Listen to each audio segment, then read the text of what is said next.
Okay, I think it's 8:30. Good morning, everybody, and welcome to Friday seminars. It's 8:30, and that's what we do. We're celebrating vision research every week.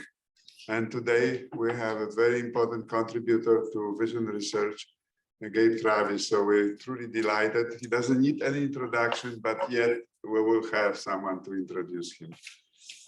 Gabe made a lot of wonderful contribution throughout his career, and he's still continuing extremely strong.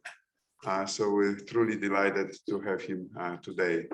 I think the chairman is here, vice chairman is here, so we're ready to go.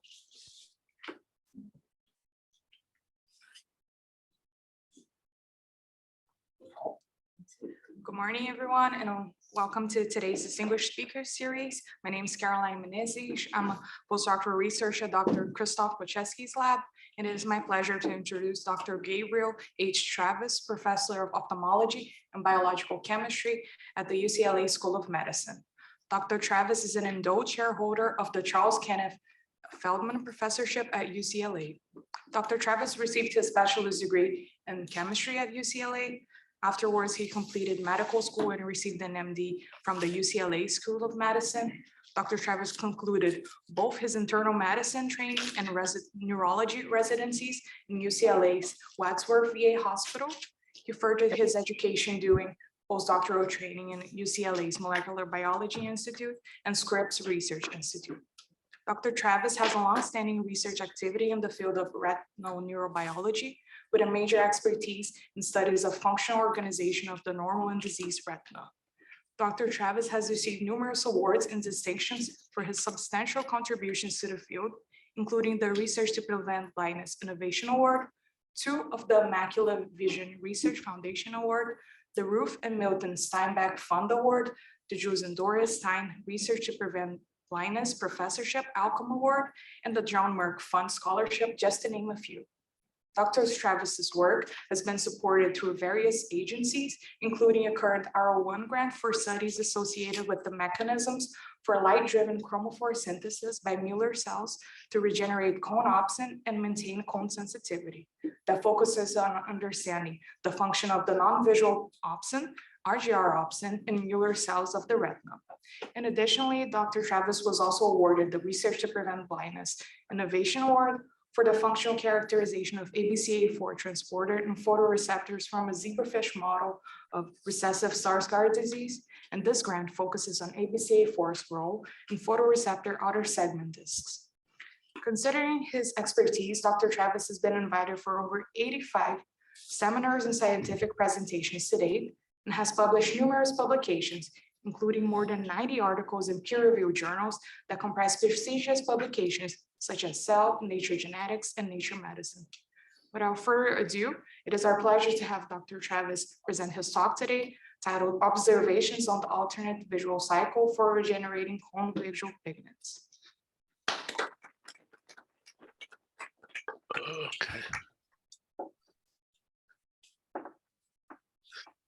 Okay. Well, it's wonderful to be part of this this distinguished seminar series. So today I'm going to talk to you about some observations that we have made concerning the alternate visual cycle for regeneration of cone opsins. I want to just begin by looking at the visual cycle in RPE cells, the so-called canonical visual cycle, and then we will make some comparisons to the non-canonical visual cycle a little bit later. So we begin, let's see if I can get a laser here. Yeah. Okay, so we begin with rhodopsin in a rod outer segment. The actual light absorbing species is a conjugate of 11-cis-retinaldehyde to the protein as a protonated imine. Upon absorption of a photon, H nu, the 11-cis-retinaldehyde is converted to all trans-retinaldehyde, and that results in activation of the pigment as a metarodopsin 2. After a brief period, the metarodopsin decays, yielding unliganded apoopsin and free all trans-retinaldehyde. It turns out that all trans-retinaldehyde is really quite reactive and fairly toxic to the photoreceptor. It is quickly reduced by RDH8, probably other enzymes as well, to all trans-retinol or vitamin A, which is a much less reactive and more and less toxic substance. This all trans-retinol is released into the interphotoreceptor matrix, where it is taken up by the RPE cell. This uptake is driven by an enzyme called LRAT, lecithin retinol acyl transferase, and what LRAT does is transfer a acyl group from the phospholipid to the retinol, yielding a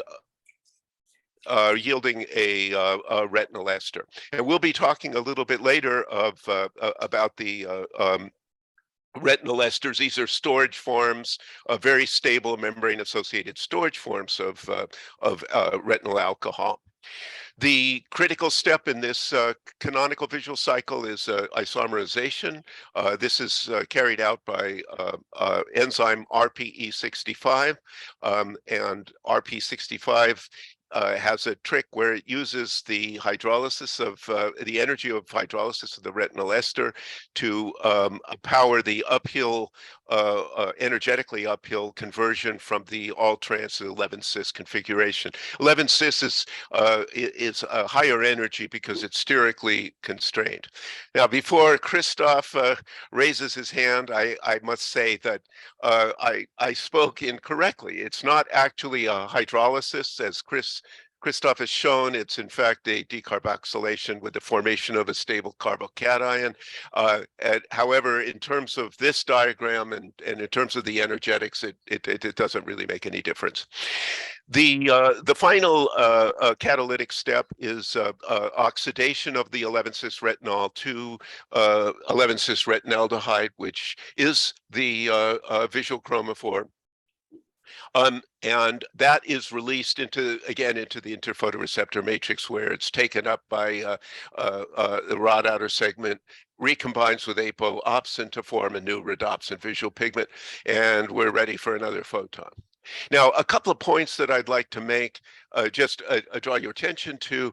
First of all, the output of this visual cycle is the 11-cis retinaldehyde, okay? And that's not the case with another visual cycle we'll be talking about. So here, the RPE cell is delivering the completed chromophore to the rod cell.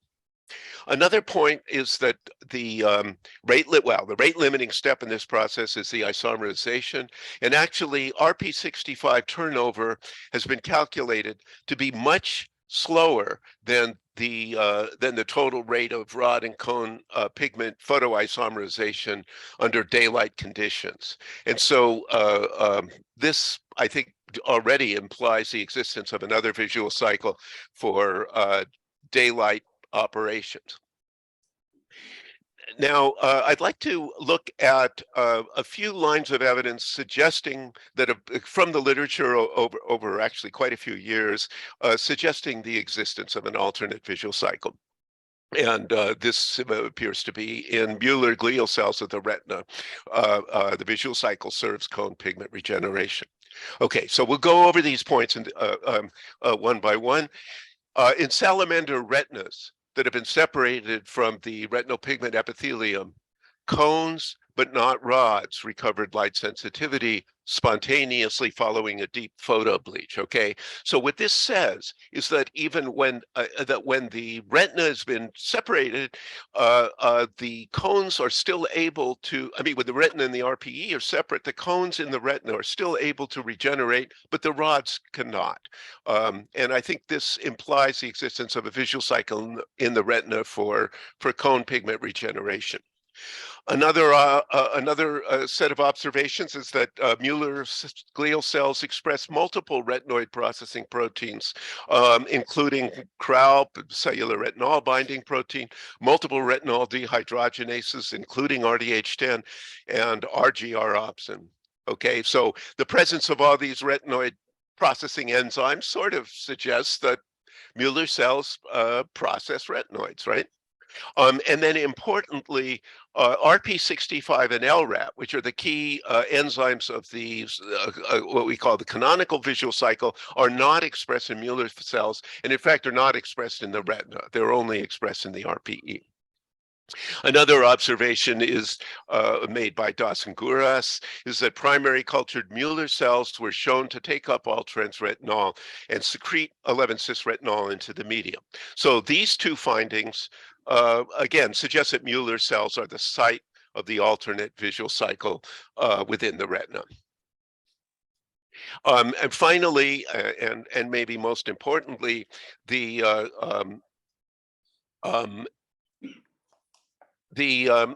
following a photo bleach, isolated cones but not rods recovered sensitivity upon addition of exogenous 11-cis retinol, which is, as you recall, the chromophore precursor. And then, of course, both rods and cones recovered light sensitivity upon addition of 11-cis retinaldehyde, which is the completed chromophore. So this suggests that somehow cones but not rods can oxidize 11-cis retinol to 11-cis retinaldehyde for regeneration of the visual pigment. Now, we have been very interested in identifying the molecular components of this alternate visual cycle.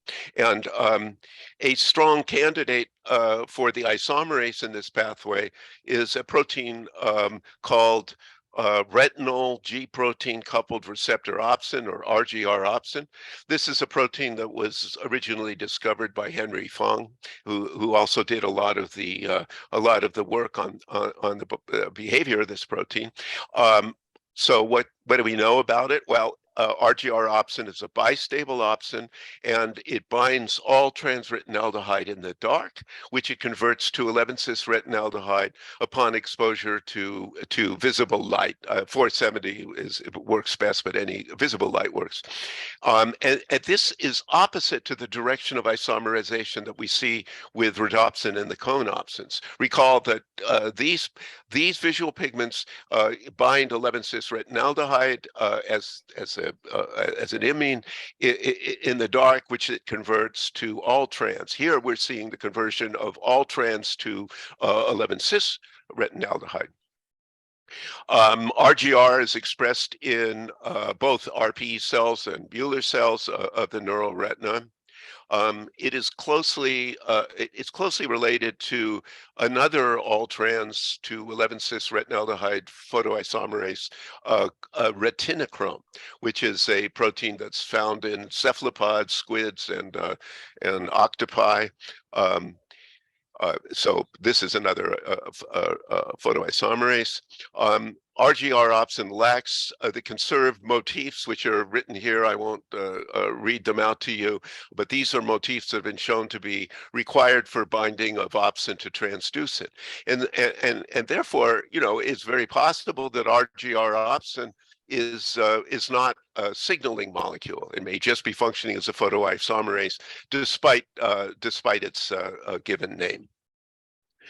Okay, so we started here by looking for the localization of RGR opsin in the mouse eye or in the mouse retina. I should also mention that the Henry Fong generated a RGR knockout mouse, a mouse that with a null mutation in the RGR gene that makes no RGR opsin, but everything else is made normally, and we took advantage of that in this panel here. You can see the distribution of RGR opsin in a wild type animal, which is lost in the RGR knockout. What we see is intense labeling of RGR in the RPE. And here we're comparing it to cellular retinaldehyde binding protein, or CRALP, which has really the very same distribution, or at least the same reported distribution. But when we look in the retina of the mouse, what we see is a kind of low-level expression in many cells of the retina, probably Mueller cells as well, but it's not a very high expressing protein in the retina. Now, when we look in ground squirrel, which is a kind of closely related animal to mice, they're both rodents, we see something completely different. What we see is that, again, we see RPE labeling with RGR opsin, similar to CRALP, but then we see what looks kind of like an unambiguous Mueller cell distribution with the processes extending down through the inner plexiform layer. We see the nuclei in the, well, we don't see the nuclei, but the nuclei are in the inner nuclear layer. And then there are processes that extend up to where the cone inner segments terminate, I mean, to the site of the cone inner segments, not to the outer segments. And actually, the cone inner segment is completely surrounded by the Mueller cell. If you're in a cone inner segment, there's no way out except through a Mueller cell. So that's a point of very close contact and probably a site of retinoid exchange. Okay, so why is it that these two animals, ground squirrel and mice, have such different distribution, or such different patterns of expression, given how closely related they are? Well, I probably can answer that by thinking about the life situation of mice versus ground squirrel. Mice are nocturnal animals that are inactive during daytime, and they use their cones in a completely different way from the way, let's say, humans and other vertebrates use, other animals use them. So in this particular, mice do not use cones for color vision at high spatial and temporal resolutions as we do. Instead, the mice use them to detect, at least the short wavelength cones, they use to detect ultraviolet light, scattered ultraviolet light in the, which is very dim in the night sky. And against this background of scattered light that they can see, it's possible for them to visualize, let's say, a predator like an owl or something that's flying over the night, and flying over the ground at night.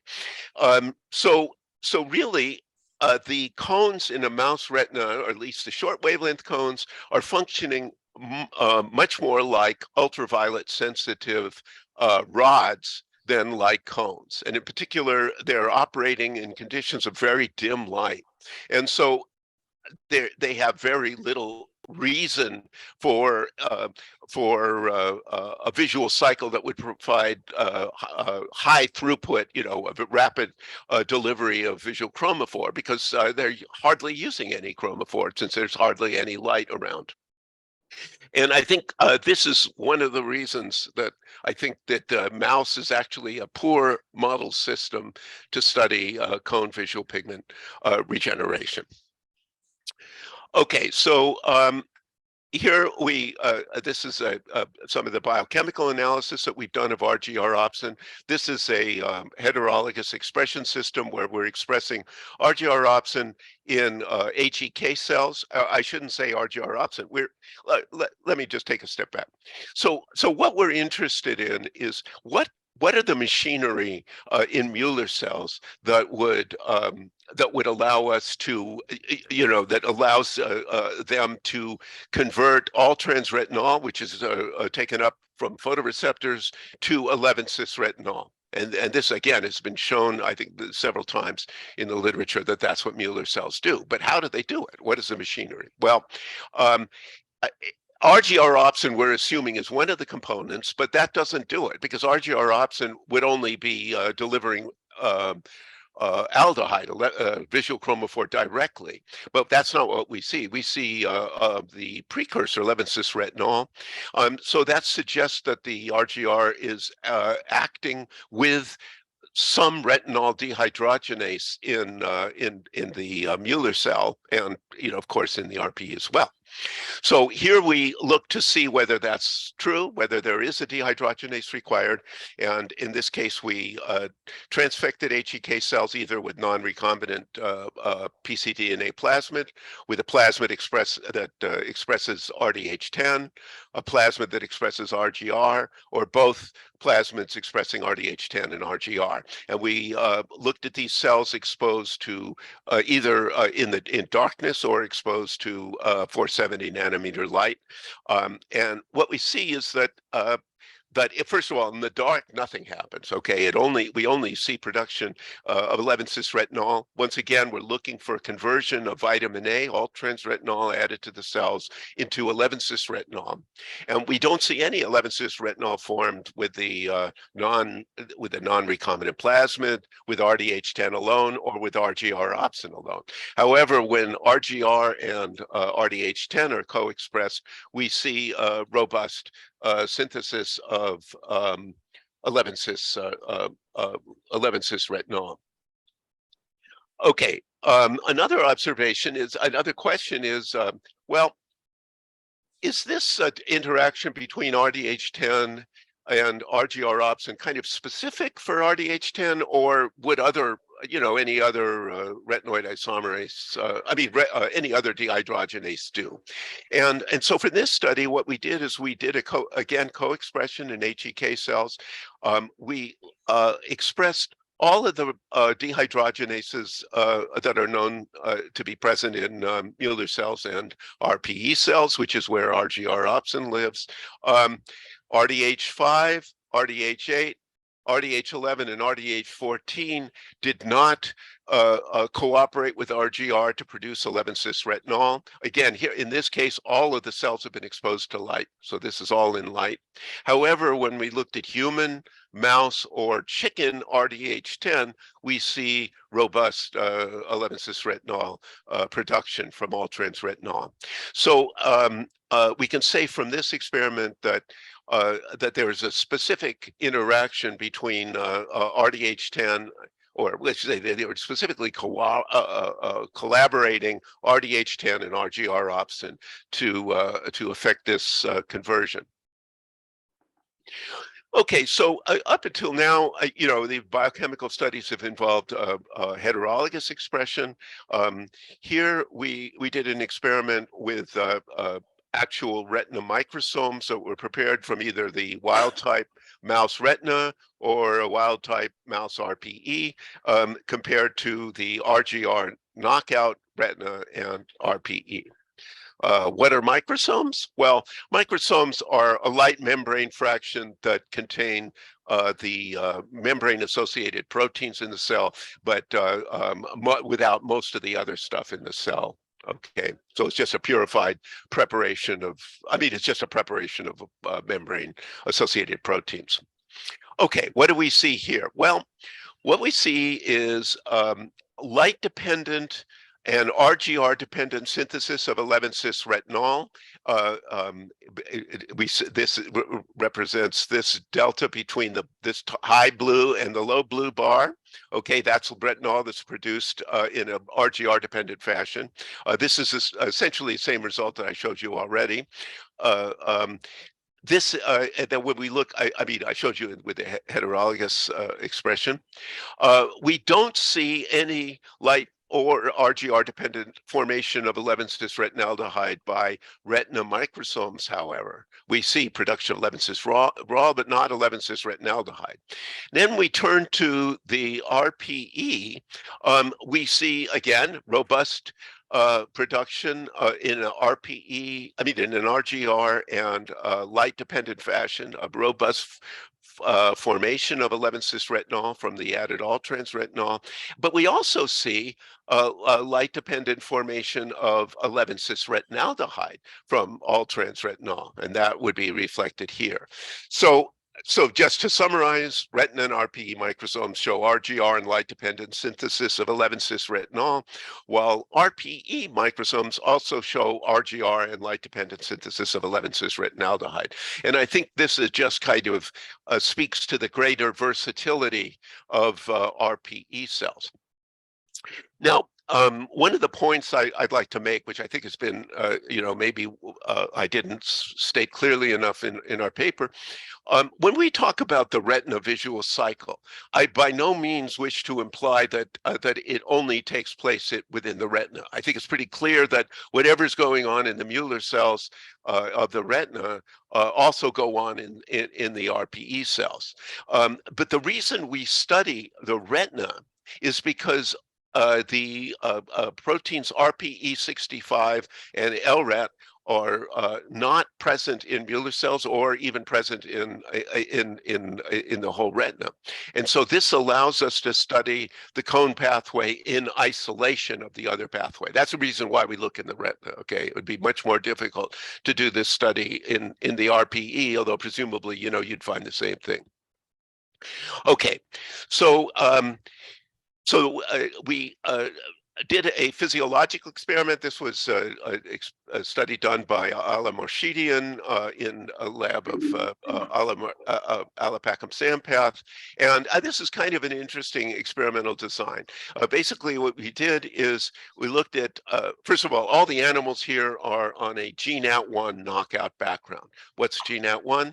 This is the rod alpha transducin. And so when GNAT1 is lacking, there is no transduction of a rod signal, no photoresponse, because there's nothing to signal that the light has been, that a photon has been absorbed. So we do that so that we can isolate the cone photoresponse. We're not bothered by the rod photoresponse here. So now, in this experiment, what we did is we took dark adapted mouse retinas from either these RGR++ GNAT mice or RGR- GNAT mice, and we exposed them to a very bright visible light. 505 nanometers is a peak wavelength, or is the wavelength. And this, when I say bright, I'm not kidding. This light is bright enough that to empty a photoreceptor of all visual pigments over the time course of the study, several times over, okay? So if there were no regeneration, and bear in mind that we're looking again at isolated retinas, not retina plus RPE, so there's no RPE here. If there was no recovery of cones, we would just see this kind of plummet, and then by 60 minutes, probably by 30 minutes, there would be no photoresponse. But that's not at all what we see. You'll notice that even with this very bright background light shining on the retinas, we see 15 minutes, 30 minutes, 60 minutes into this light exposure, there's still quite a good photoresponse, okay? So this is in a normal animal. This is what happens just in the normal retina. When we look at the RGR knockout, these are mice otherwise identical but lacking the RGR protein, we see quite a bit more rapid loss of the photoresponse over time, okay? Indicating that RGR is somehow is required for the difference between the very slow decline in the wild type and the faster decline in the mutant.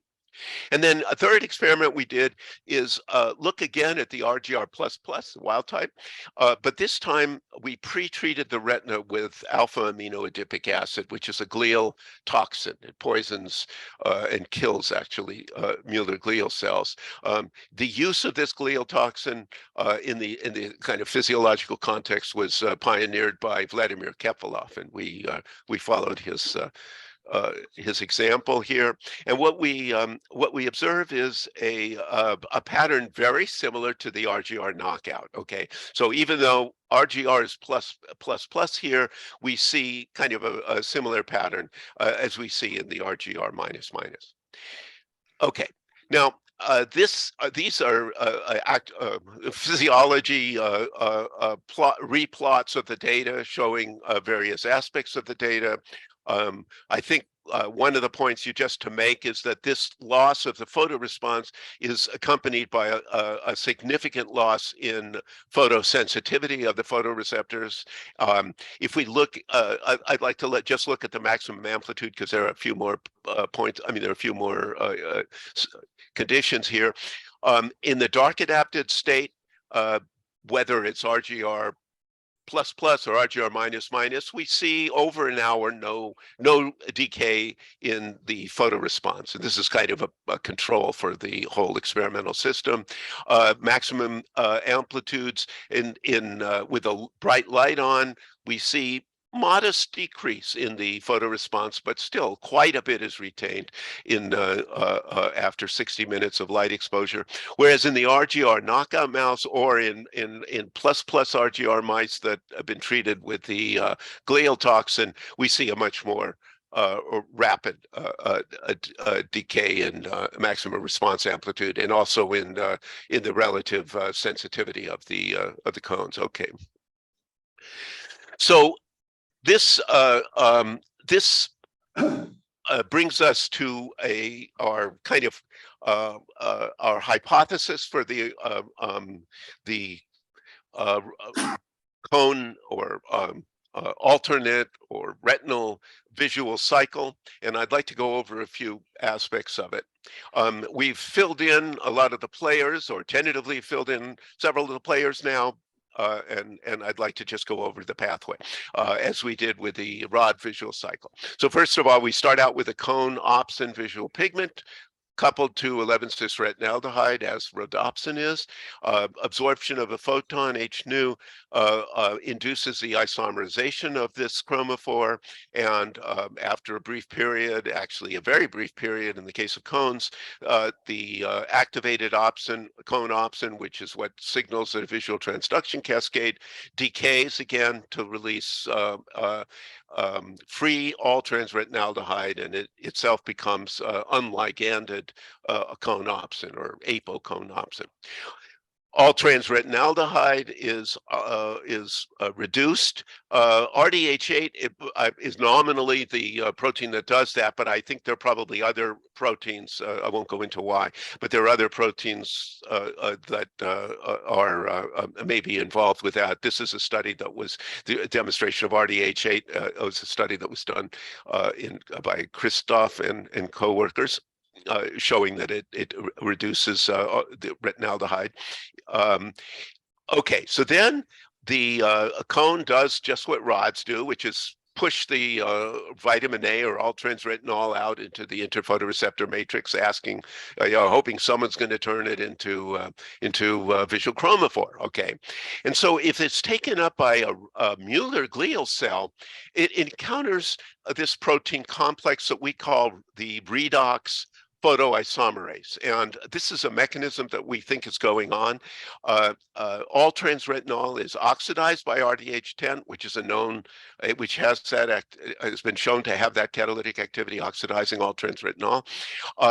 The all-trans retinaldehyde is then presented with this retinaldehyde AT-RAL and forms a visual pigment, and upon absorption of a photon, it converts it to 11-cis retinaldehyde, which dissociates and is reduced again by retinol dehydrogenase type 10. And here again, this is an activity that's described about RDH10 to 11-cis retinol. This kind of offers a sort of an interesting system where you have a regeneration of the NADPH, NADP plus dinucleotide cofactors, which are actually involved in the exchange of electrons between the alcohol and the aldehyde.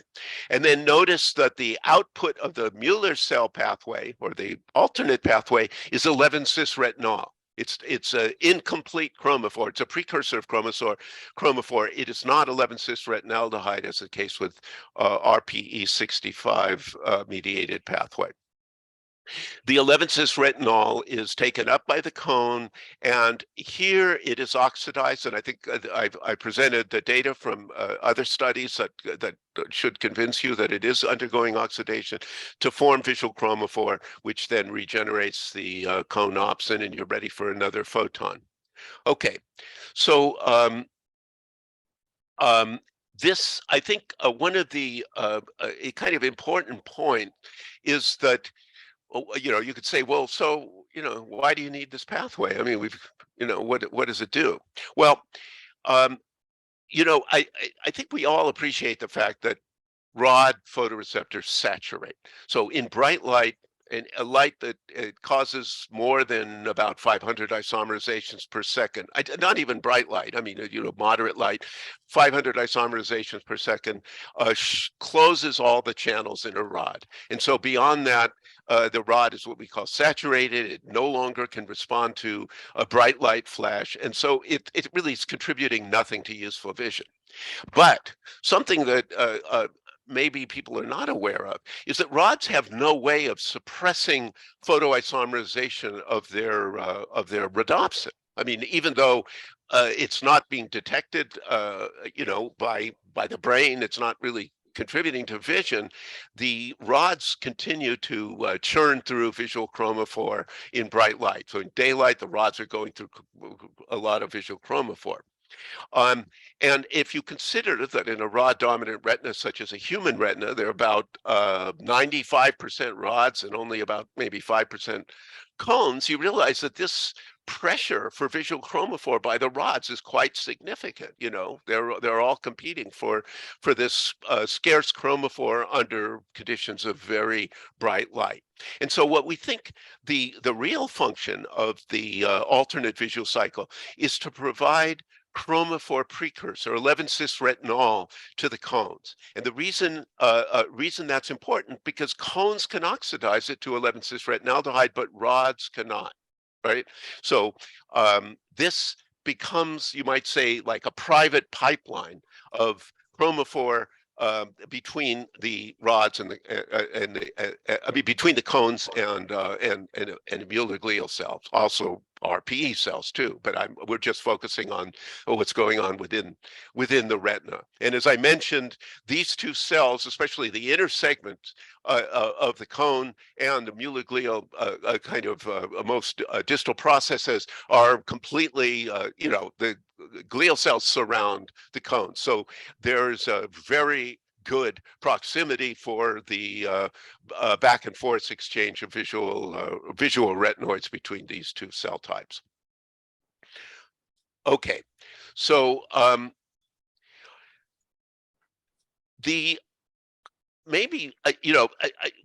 said that we've identified many of the components, but there is a protein that we don't know. Okay, and that is, we don't know the identity of this cone 11-cis RDH. It's a dehydrogenase that can oxidize 11-cis retinol, make visual chromophore. It's a protein that we don't really know anything about. People have tried to identify it, haven't quite found it yet. And that's what we're interested in doing. And that's what I'm going to be talking about the remainder of this talk. And I should also mention that these are unpublished data. In fact, this is the first public presentation of these data. So we could ask ourselves the question. I should also say that with this project, we have switched, not switched, but we've added a zebrafish as a genetically tractable cone dominant species. These guys really do use their cones. They're active in daylight, and they use their cones to hunt, and they need them to eat. And so we've switched to studying zebrafish, which is what we'll be working on in the remainder of this talk.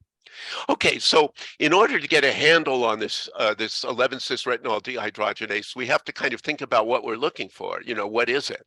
Well, first characteristic, the enzyme should be expressed in cones, but not in rods, right? If it were expressed in rods, then rods would acquire the ability to utilize 11-cis retinol as well, and the whole purpose of the alternate visual cycle would be defeated. The protein should be a member of the short chain dehydrogenase reductase family, which include the retinol dehydrogenases. That's just a probability that it is a member of that family. And finally, we expect to see specificity for 11-cis retinol versus all-trans retinol substrate. If there wasn't specificity, then the enzyme would be oxidizing all the all-trans retinol that is getting released by the photoreceptor cells into retinaldehyde, and you just have a toxic mess. It wouldn't help. It wouldn't help anything. So we really don't want to be oxidizing alcohols in the photoreceptors, except for 11-cis retinol, which is the visual chromophore. All right. So we did a probed the wild type zebrafish retina single cell RNA-seq database, which was published a few years ago by Seth Blackshaw and collaborators. And what we looked for are the set of messenger RNAs that are expressed in the cone clusters, but not in the rod clusters. And we also, so we found a large set of proteins, which reflects the quality of that database. They were all the suspects you would expect that are in cones but not in rods, including, cone transducin, cone visual pigments, and whatnot on the other proteins as well. But one of the proteins was a protein that was clearly homologous to the retinol dehydrogenases, but had not been characterized before. And we provisionally named this Zcrdh, which is nothing more than zebrafish cone RDH. Okay, so that's just the name we gave it to kind of work with. I should also mention that there's zebrafish were generated with what looks like a potentially inactivating point mutation in the Zcrdh gene. This was a mutation that was done by ENU mutagenesis some years ago, and the mutant is available from Zcrdh, Zebrafish International Resource Center. Okay, so we acquired that knockout fish, and so we have a protein that looks like it looks like it would be a candidate so far. So we generated an antibody against the protein, and this just shows an immunoblot looking at cells that are either not expressing or expressing the Zcrdh heterologously. We also see looked in a wild type and knockout zebrafish retina, and we see expression of this band in the wild type, but not in the knockout retina. There's a slight difference in size between these two proteins, and I think that may reflect the fact that we added a C-terminal epitope tag to Zcrdh that we express in the HEK cells, where this is just a native protein without the epitope tag, and it corresponds to the predicted size, about 37 kilodaltons. Okay, so next question, is it really in cones, right? I mean, that's another critical property. And this is this is immunofluorescence of analysis of zebrafish retina using DAPI as a nuclear stain, the blue blue stain shows the nuclei in the various cell layers. Peanut agglutinin labels the it's a ligand. I mean, labels the sheath of outer segments of cones, but not rods. And you can see all of these little dunce caps that are covering the cone photoreceptor outer segments. And also we're using ZPR1, which actually labels the whole cone cell body, and that's the white blob. Okay, so where do we think the cone photoreceptors are? Well, we can see, if you look here, there are actually 3 layers. This is different from, say, some of the mammals, but there are actually 3 layers of cone nuclei. The closest to the most proximal, closest to the external limiting membrane are the ultraviolet sensitive photoreceptors in the fish. Then a little more distal are the short wavelength, and the long wavelength are double cones, and these can actually along the long and medium wavelength sensitive cones are these larger ones here, and these are the cell bodies. The dark spots represent the cell bodies, and the outer segments are again surrounded by this peanut agglutinin labeling material. So now I'm going to add Zcrdh. And you can see that all of these spots are lighting up with the Zcrdh antibody, but we really don't see labeling in the inner segments. This would be an inner segment labeling. We don't see much labeling of the cone outer segments here. The other thing that's kind of missing in action in this study is you don't see the rods, because we haven't found an antibody that gives us clear definition of rods in zebrafish yet. We have some good candidate antibodies. I'll show you another slide. This is at higher power. Here again, without Zcrdh and then adding Zcrdh, and I think it's pretty clear that there is a cone inner segment distribution. The rod outer segments are up here.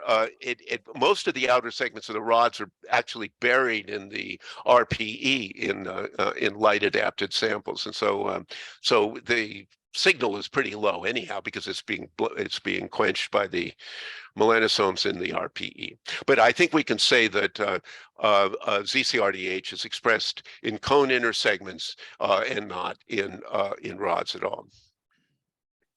Okay, so the next thing that we're interested in is is this enzyme 11-cis specific? Is it an 11-cis specific oxidase? I mean, remember, that was another of the another of the conditions that we would expect if Zcrdh actually is doing what we think it may be doing.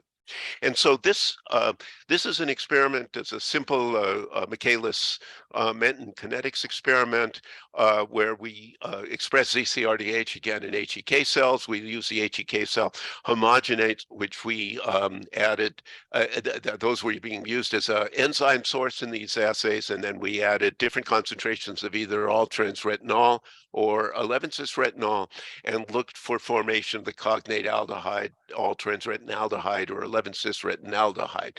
And here we have the kinetic parameters. By the way, it's reasonable to compare these directly, because we're using the identical homogenate as an enzyme source. So the only difference between these two analyses are use of one substrate or the other. But so we can directly compare the Vmax numbers that come out of here.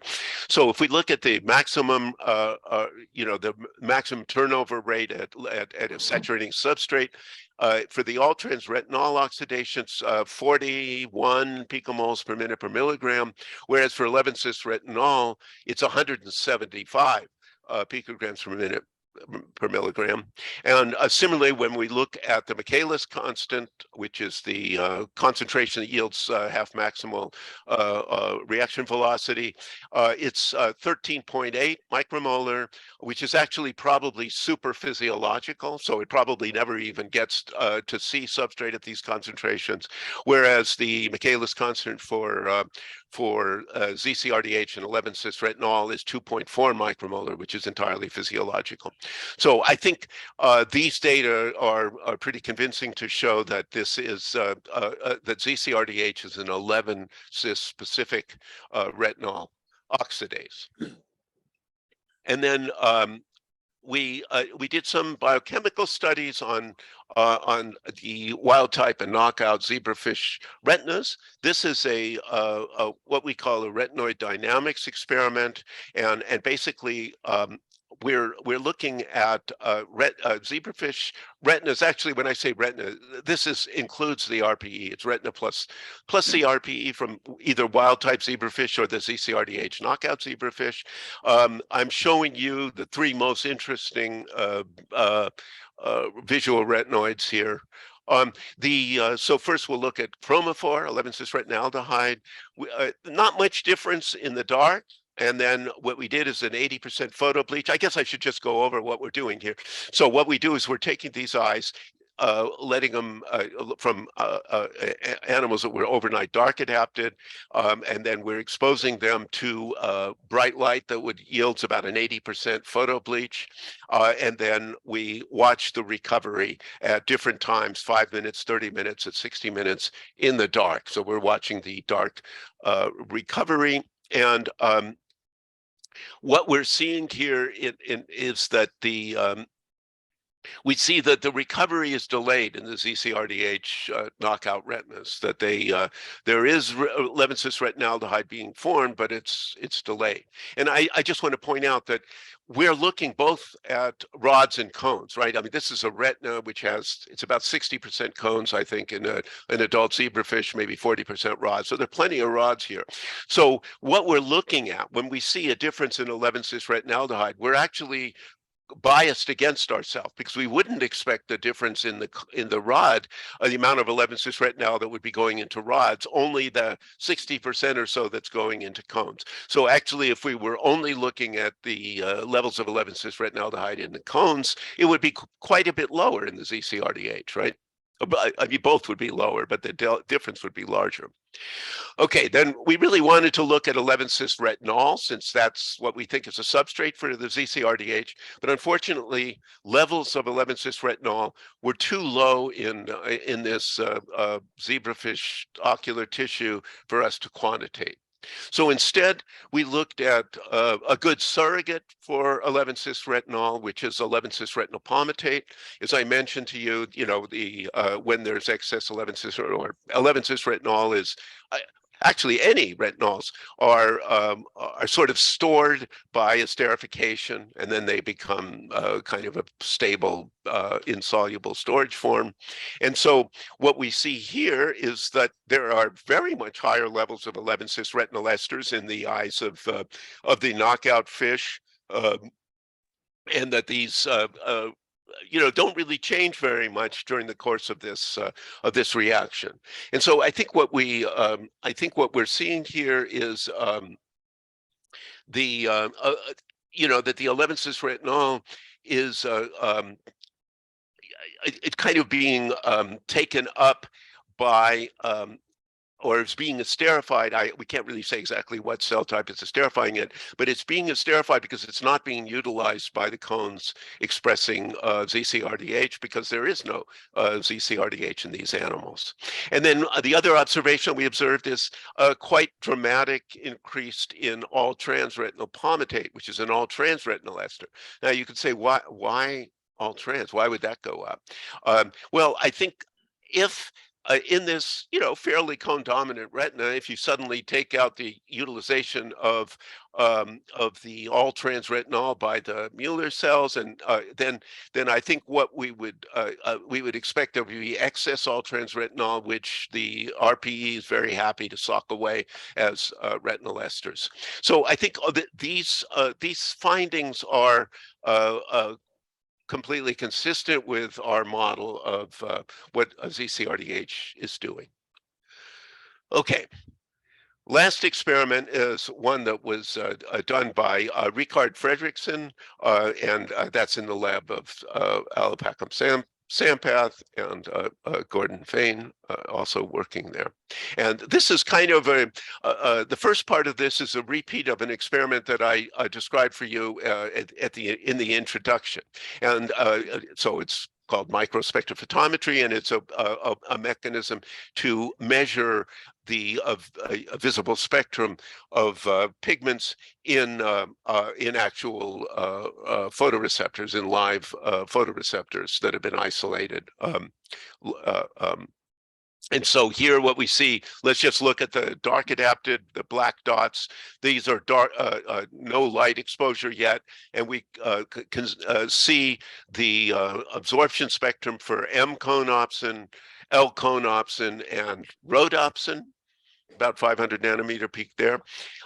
When we expose it to 90% photo bleach, to bright light, and then measure again, you can see that all of the visual pigment spectra have been obliterated, right? They're just no longer, the blue lines show that the spectra have been obliterated.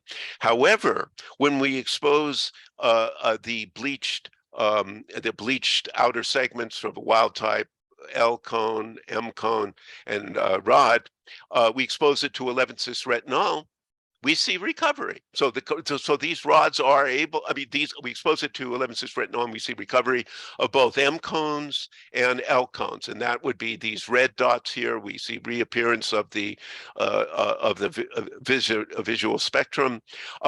Note, however, that the rod spectrum doesn't change with addition of 11-cis retinol, as was described previously. Okay, so now we come to looking at the mutants here. What we see, and again, I think there's a kind of a nice experiment that was added to this study that wasn't in the wild type study, which is doing a 90% photo bleach. Again, everything's suppressed. When we take these suppressed,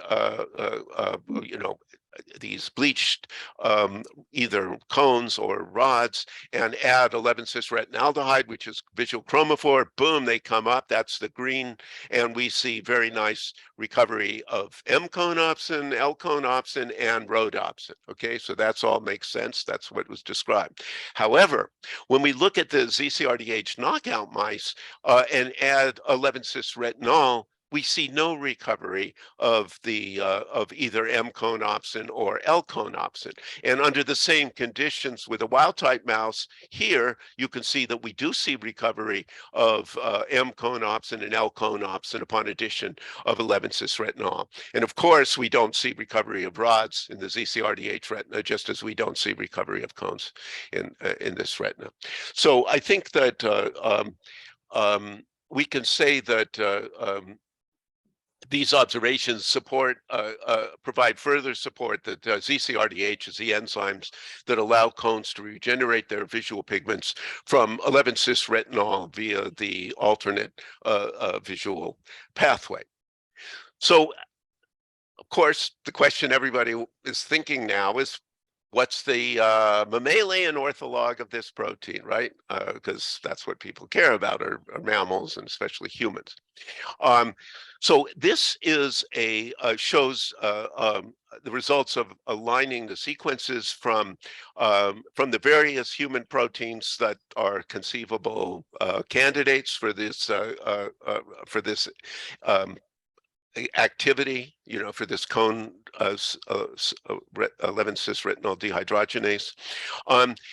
So let's just go through these, and we see, okay, RDH10, very low identity and similarity. This is clearly not Zcrdh. RDH8 similarly, similarly with DHRS3, which is another dehydrogenase. These guys are really pretty similar. Pretty dissimilar. However, we don't see much difference between RDH 11, 12, 13, and 14. And I think it's impossible to say, oh, this is the ortholog. And the reason is we're trying to do something that's really very difficult. We have a protein that is expressed in zebrafish, and then we're asking which of several very similar proteins in mammals, which is a very long evolutionary distance apart, corresponds to that zebrafish protein. And I think it's just really there's not enough resolution to do it. I don't think we're going to get the answer to this from sequencing. Instead, what we're doing is we're looking at the catalytic activities of these proteins. So I could say that the candidates for this dehydrogenase in human are RDH11, RDH12, RDH13, and RDH14. Those are all plausible candidates. And what we're doing is we're saying, okay, who is really 11-cis specific? We'll do the kinetic analysis as we did with Zcrdh. And the other thing is to evaluate the cellular distribution. I've found some of the cellular distributions that are published are not really correct, and I think it's probably important to redo it. The other two proteins I want to just point out is RDH13-like, which is from carp, which is closely related to zebrafish, is another teleost, and also the Zcrdhc. Okay, this is the carp homolog of the zebrafish RDH. And the reason I mention these two proteins because RDH13-like was proposed by Shinya Sato to be this protein, to be this 11-cis retinol dehydrogenase in cones. And it's clearly not Zcrdh because there's another carp protein that is Zcrdh. So that's just a reason for showing those carp proteins. And I would like to just kind of end with a few conclusions. RGR opsin acts cooperatively with RGH10 to convert all-trans retinol to 11-cis retinol upon exposure to visible light. Cones and isolated retinas require the presence of RGR opsin to maintain light sensitivity during continuous bright light exposure. The loss of cone sensitivity in isolated retinas from RGR knockout mice was similar to the loss of cone sensitivity in wild type RGR retinas treated with the glial toxin, suggesting that RGR opsin is the sole retinoid isomerase in Mueller cells. And finally, I think we can say that Zcrdh is an 11-cis retinol dehydrogenase in zebrafish cone inner segments that allow cones to regenerate visual pigment from 11-cis retinol released by RPE cells and Mueller cells. And I just want to end by kind of acknowledging collaborators. Joanna Kaler is a very important person in this whole study. Other people who did the work in my lab are Melody Huang, Theodore Hoon, David Stennis Witherspoon, Tiffany Nagan, and Christina Bedrosian. All of these people, except for Christina, are still active members of my laboratory. The work was done again in collaboration with Richard Fredrickson, who did the microspectrophotometry with help from Gordon Fain, and this carried out in Sampath's lab, and my funding is shown here. And I will stop and take questions.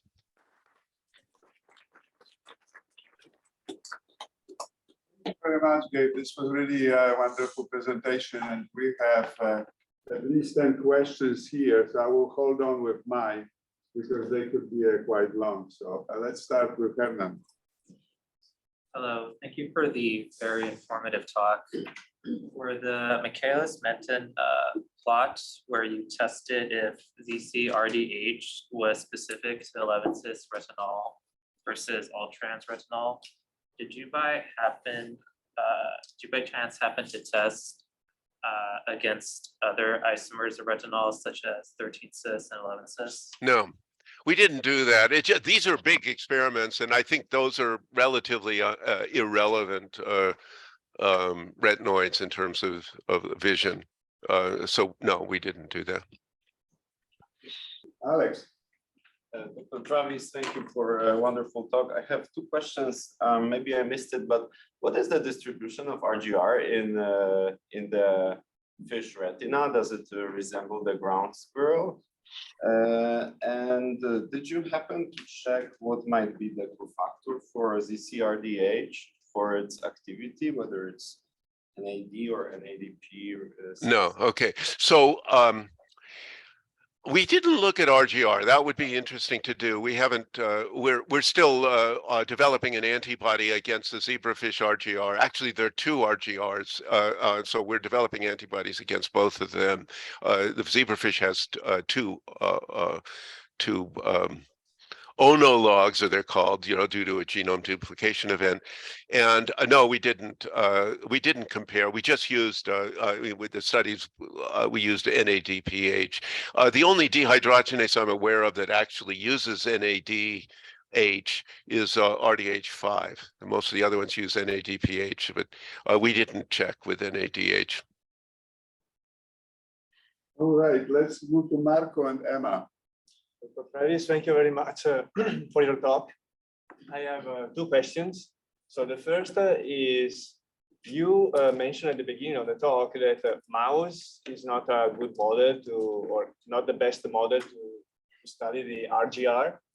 And given that it is known that RGR in humans is highly expressed in immune cells, I want to know from your point of view, how would be the relationship between the measure you show, the electrophysiological measure you show in the mouse, and what would you expect to observe in humans? And the second question is there any human knockout for RGR, like point mutations or things like that? Okay, so I would expect that. I think we're sort of at the ragged edge of detectability of these activities and whatnot in mice. We were able to detect it. You did see the data, which was pretty robust data, even though mice are not. Are not nocturnal animals. They don't really need high rates of chromophore delivery. Okay, so so I would think that probably humans would be somewhat better than, would show these activities a little more dramatically than mice, just because we are diurnal animals, are active in daylight. And then your other what was the other question that you asked? I'm sorry. It would point mutation in humans. Yeah. So Zcrdh published a paper saying that that there is a form of dominant retinitis. Actually, there were two. One was a dominant retinitis pigmentosa, and another was a recessive retinitis pigmentosa, both presumably due to mutations in the the human RGR gene.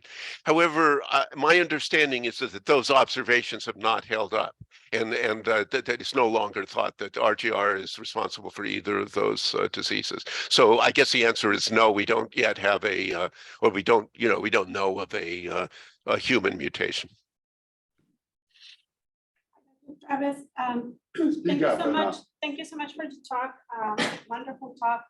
My question goes to the first part of your talk about the Mueller-influenced visual cycle. I know that RDH10 is expressed ubiquitously, but I know that RGR no. But I know that there's other opsins that are expressed in non-retinal tissue. So I was wondering if you envision to see a similar cycle present in the Mueller cells and any other cells of the body, particularly skin. Well, skin. Well, actually, the retinochrome in the cephalopods is has a very important role in skin. In fact, that's what you see it in the skin. But that's because the octopi are, they use their skin for detecting light, and also they have these iridophores that they change in a light-dependent fashion and stuff, so they can change colors and that kind of business. I'm not aware of any other reverse isomerase besides RGR opsin in mammals. I'm not aware of any. So I wouldn't expect that we would find another visual cycle with another reverse photoisomerase in the retina of vertebrates. Does that answer your question? Yes, it does. Okay. John. Yes, hello, Dr. Travis. Thank you for this talk. I saw in your staining for the ground squirrel that the RGR still stains also very strongly in the RPE. Yeah. I was wondering what the relative contribution there is. I know that the Mueller are contributing from your results, but what do you suspect from the RPE in the ground squirrel explanation? And, Okay, so first of all, I would say it's hard to do this, so I didn't want to say this, but it does look in the ground squirrel like the RPE, the expression of RGR is a little lower. Okay, I mean it's not as intensely reactive, but then again, you know that. You really can't make that statement because it's a different protein that's being detected with the same antibody. But the in terms of remind me your second question. You asked the second question. I'm sorry. So I was just wondering what your thoughts are on the contribution of the RPE to this. Oh, I see. Okay. I think the RPE contributes a lot. I mean, I think in a sense, the RPE is sort of the master, the master cell type for the visual cycle, both for, this cone pathway and the rod pathway. I envision that the RPE can do both jobs. It can convert release 11-cis retinol and 11-cis retinaldehyde. In fact, we show that with RPE microsomes. So I'm not at all discounting the role of the RPE.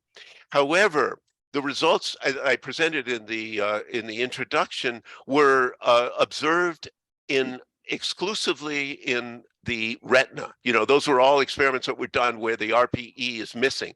And all of the behaviors that we've seen are cone behaviors that are that occur in isolation in the retina. So to say what's a relative contribution is a little bit difficult. I will point out to you, of course, that RGR opsin in the RPE is going to be quenched by, or I should say that there would be absorption of the light that would be coming in to those to RGR opsin in the RPE because of all of the melanosomes. So that's going to greatly lower the efficiency. But RPE does convert, it does carry out this reaction. So I guess the short answer is, I don't know. I think they're probably both going on. Vladimir. Gabe, thank you for the wonderful presentation. It's first, thanks for the great overview of this cone visual cycle. It's great to see how far it has come along, and your work has really been an inspiration for some of the work that we have done in my own lab, some of the studies. And congrats on the identification of the zebra cone RDH.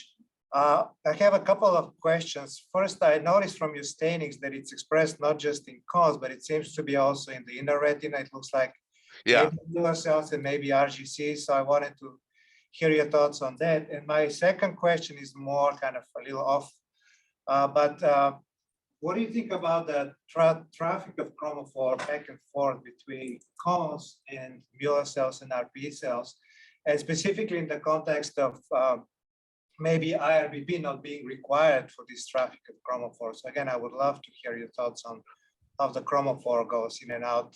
Maybe if there are differences between rods and cones in that. Yeah. Okay. Yeah. Thanks. Thanks for that question. Yes, we do see labeling. We do see labeling of the of other cell types. I want to do more experiments before I say that it is in ganglion cells or it is in other cell types. But it seems to be the case that it's in the cell where it does its job, and then sometimes you find it in other cells. And I don't know how. I'm not sure how to interpret that. Okay, now let's see if I can remember your second question. I see that was short. Traffic of chromophore, and we showed yes, okay, right. IRBP is not required at least for cone for the timely documentation of cones. So what do you think about? Okay, I remember. I remember your question, Vladimir. Okay, so the answer is that so the mechanism of retinoid exchange is quite different between the RPE and the Mueller cells, right? Because so the RPE, the cones are basically impaling the RPE. There is the apical processes of the pigment epithelium are sort of surrounding the rod outer segments. They're much further away from the cone outer segments. I think you do see apical processes enveloping the cone outer segments, but really the rods are in a much, I think, in a better position with a larger area of contact between the pigment epithelium and the outer segment. Cones, on the other hand, what we see, as I kind of started to mention this, is that the Mueller glial cells, and this may be why we're seeing more of an effect in mouse than I would have predicted. The Mueller cells are really surrounding the cone inner segments, right? And so there's a very little space between them. I don't know whether IRBP is in that space. It may be or may not be. But the fact is that this involves an exchange of alcohol, not an exchange of aldehyde, right? Alcohol is more water soluble than the aldehydes. I think that they are certainly. The Mueller cells are in a much better position than RPE cells to deliver 11-cis retinol right to the inner segment where the dehydrogenase lives, and it can oxidize it. And then, of course, once you have 11-cis retinaldehyde, it's going to go through it'll go like the bejesus through the outer segment of the cone because of the contiguous membrane. Okay. All right, let's go to Robert from Zoom. Okay. Thanks. I'm glad you brought up the question of transport into the different cell types. I wonder if you envision a selective pathway that allows the 11-cis retinol to get into the cones as opposed to the rods. I'm thinking of out in the periphery of the human retina, where if the Mueller cells were to just release 11-cis retinol, it's going to ooze into the rod photoreceptors primarily just because there's so many of them out there. Right. Do you envision some sort of a selective mechanism by which the cones can accumulate this? Yeah, we do. And the selective mechanism is really what we've been kind of talking about. And that is that only the only cones possess this dehydrogenase or this retinol oxidase. So even though the rod could be marinated in 11-cis retinol, they're not going to be able to do anything with it. They can't convert it into visual chromophore, so they are sort of just don't, it's passive. It's not really doing anything. But the cones, because they have that enzyme, are able to utilize 11-cis retinol. So I think that's what you're looking for, is that specificity, Robert. Yeah, but I don't like the idea of the rods marinating in high concentrations of this 11-cis, right? It seems rather inefficient as a process to be able to try to deliver this specifically to the cones where you want to, if you're trying to tweak their visual sensitivity. Okay, so I was just being kind of, I don't know, just being hyperbolic when I said marinating. But I don't think they are marinated, and for the reason that answering what Vladimir's question, I think that the Mueller cells are not anywhere near the rod outer segments and not even really near the cone outer segments. So I think that the delivery of 11-cis retinol is probably into that very restricted space between the Mueller cell and the cone inner segment.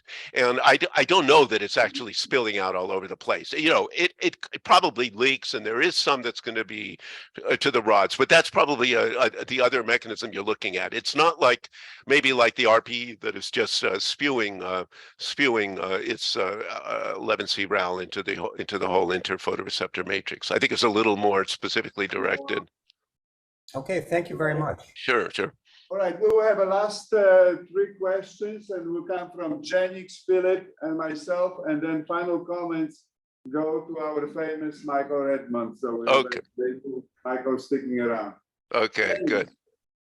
Hi, Dr. Travis. Jennings Lou here. Really enjoyed your talk. Okay. My question was on the murine retina microsomes, where you showed that the knockout animals had about 3-fold lower regeneration. Yet in the immunohistochemistry studies, the RGR expression difference didn't appear to be able to account for that. So I was wondering if you've looked into total protein expression through more quantitative approaches And if you could comment on how that difference might be accounted for? So are you talking about RPE microsomes or the Retinal microsomes in mouse. So you're bothered by the fact that it wasn't it wasn't completely lost, that there still is some formation of the 11-cis retinaldehyde. I'm not quite sure what part. We definitely see a RGR dependent production.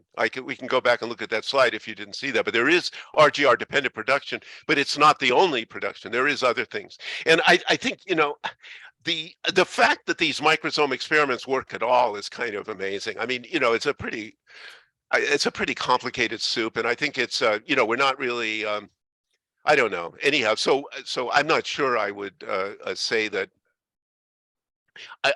I don't know. I don't. It's surprising to be able to explain as many parts of it as we can, I think, but a lot of times you can't explain every single observation in a crude experiment like that. Philip, Hi, Gabe. Philip Kaiser. Hey, Phil. A bit louder, it's very hard to. Hi, can you hear me okay? I can hear you. Okay, cool. So, I really enjoyed your talk, and it's just, your work over the recent years, kind of, opening our eyes to all these sources of visual chromophore in the eye has been really, a big contribution to the field. I really appreciate you presenting things today. Now, that being said, I'm super disappointed that you gave Chris more ammunition to say that RP65 is not a hydrolase. We'll have to talk more about that later. Do you have evidence against that?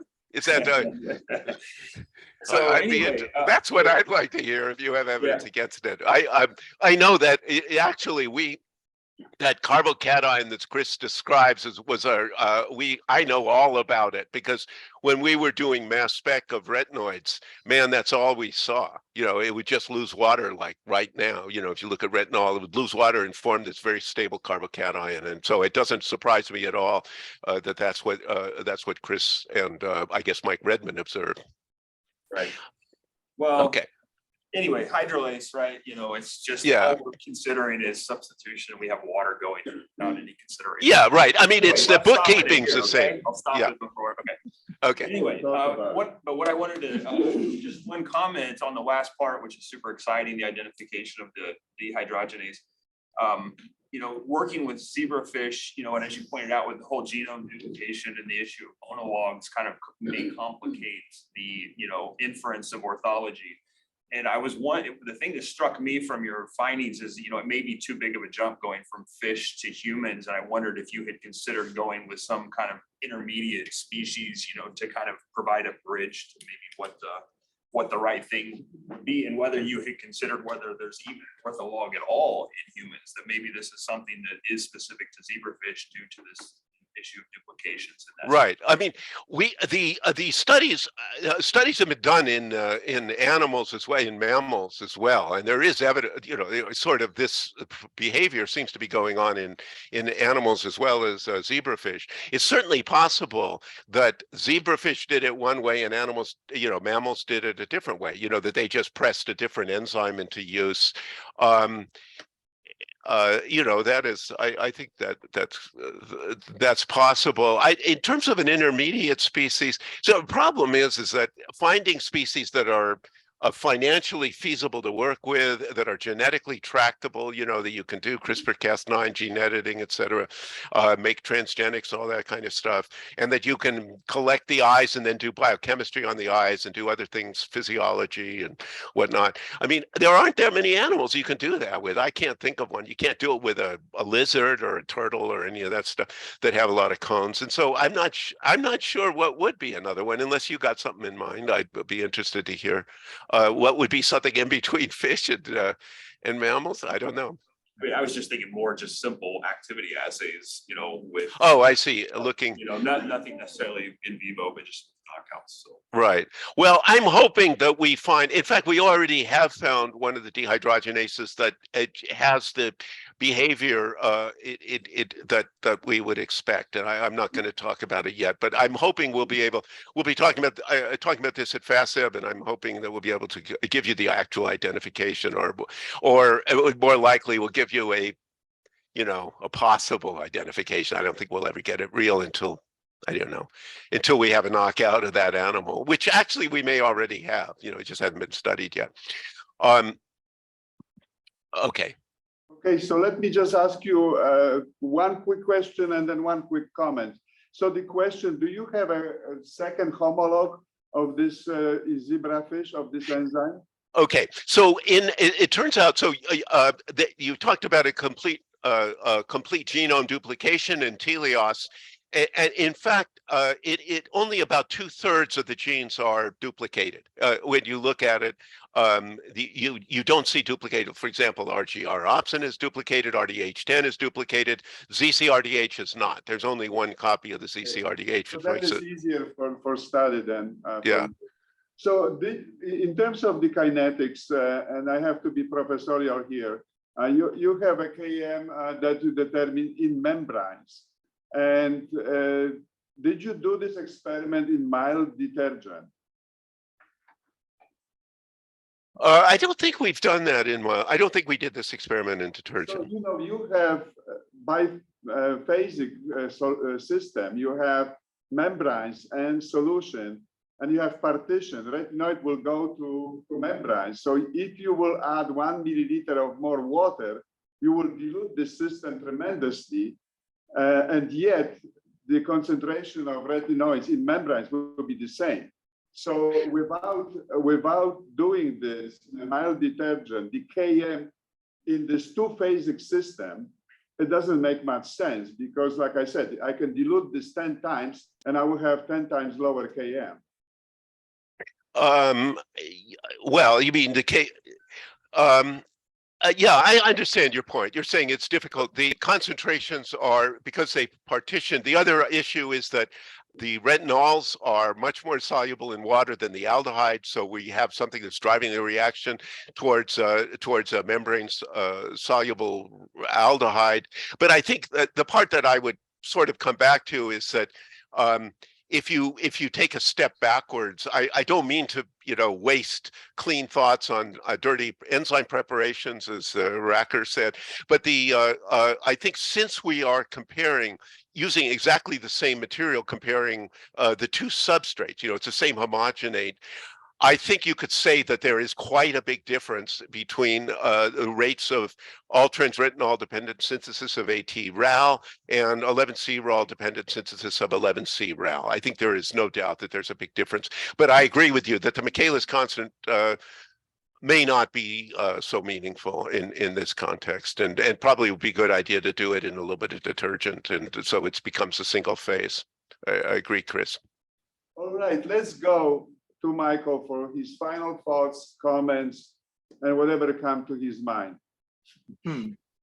I have, that was a brilliant talk. It's very important advance in understanding the cone visual cycle. I have about 1.5 million questions to ask and no time to ask them in. Well, let's talk in FASIB. You'll be at FASIB, right? We can talk. Yeah, I'm looking at going to FASIB. Yeah. Okay. Are you going to ARBO? No, I don't think so. Yeah. I don't think I'll go to ARBO.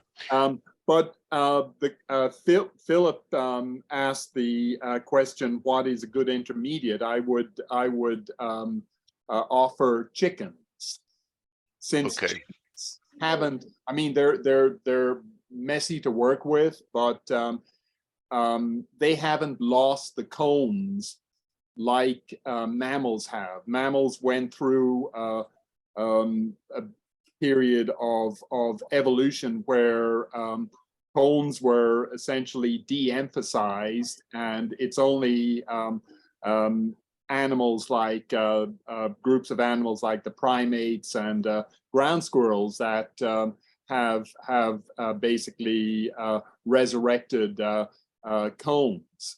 And I just wanted to ask, with the zebrafish retina and also the chicken retina, you're looking at very cone-rich, cone-dominant retinas where the cones basically crowd out the rods. whereas in humans, primates, you have a cone-rich fovea, macular region, but in the peripheral regions, the cones are essentially absent. Do you think that there would be a different kind of physiology in a primate retina? Forget about mouse or other non-primates, but maybe not the squirrels.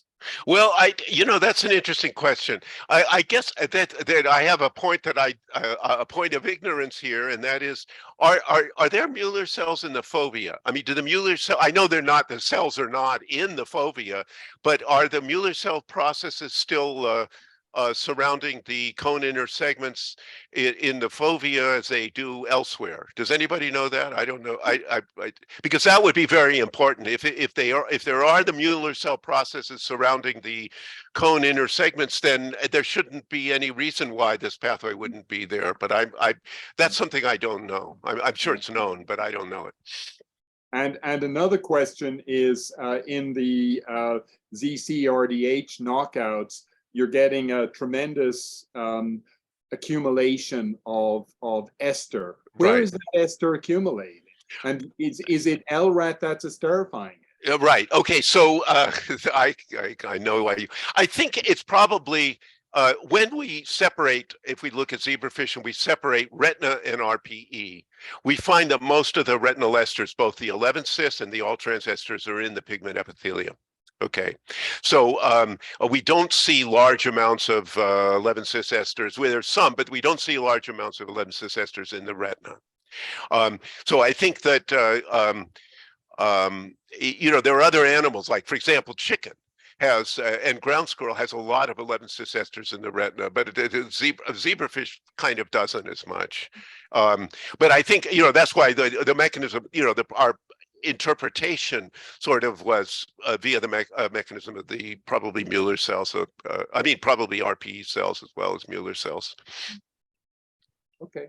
Thanks. Okay, we had a wonderful presentation and great questions and audience. Okay. Thank you, everybody. Okay. 8:30, the same time. Tell your friends, tell your enemies.